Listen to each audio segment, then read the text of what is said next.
Sir నా మీద case కట్టడానికి ఏమంటే నేను ఒక ప్రైవేట్ షోరూంలో ఎలక్ట్రికల్ వెహికల్ కొన్నాను.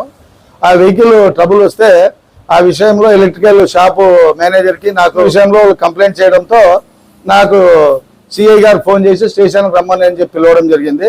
కాబట్టి సిఐ గారు పిలవాలనుకున్నప్పుడు ఒక అడ్వకేట్ని కానీ ఎవరైనా వ్యక్తుల్ని స్టేషన్ రండి అని పిలిచే ముందు 41 CRPC కింద నోటీస్ ఇచ్చిన తర్వాతే వాళ్ళు ఖచ్చితంగా స్టేషన్కి రమ్మని పిలవాలా.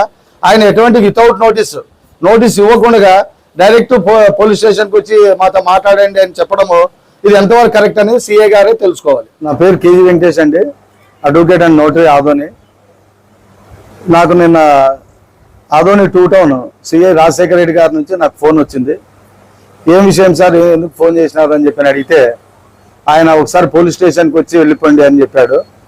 చెప్తే సరే విషయం ఏం సార్, పర్పస్ ఏం చెప్తే నేను వస్తాను అని చెప్పి అంటే మేము మీద క్రిమినల్ కేసు పెట్టినాము, కేసు విషయం మాట్లాడాలి రండి అని చెప్పడం జరిగింది.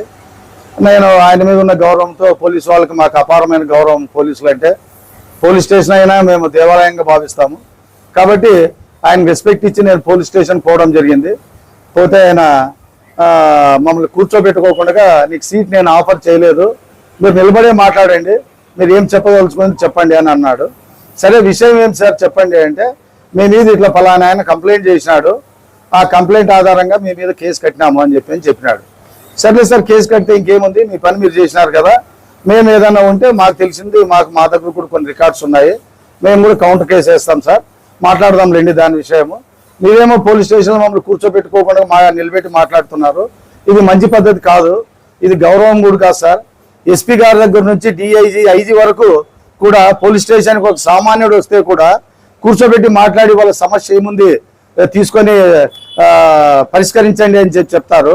మరి అటువంటి ఆఫీసర్స్, పెద్ద ఆఫీసర్ చెప్పేటప్పుడు మరి మీరు సిఐ గారు పోలీస్ స్టేషన్లో దీన్ని పాటించాలా లేదనేది ఆయన నిబద్ధతకే వదిలేస్తున్నాం మేము.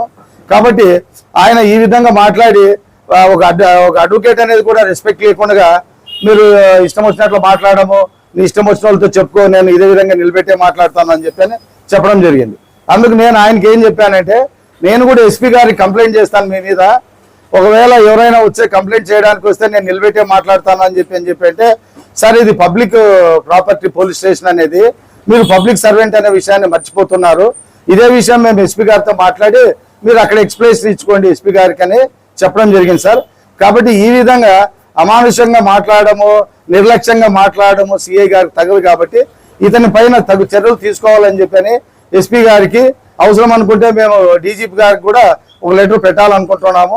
ఈ రిప్రజెంటేషన్ ఇవ్వడానికి మేము ఒక టీమ్గా వెళ్ళి ఈ రోజు రేపో ఒక నిర్ణయం తీసుకొని ఆయన మీద కంప్లైంట్ ఎస్పీ గారికి, డీజీపీ గారికి ఒక రిప్రజెంటేషన్ అంటూ ఇవ్వడం జరుగుతుంది.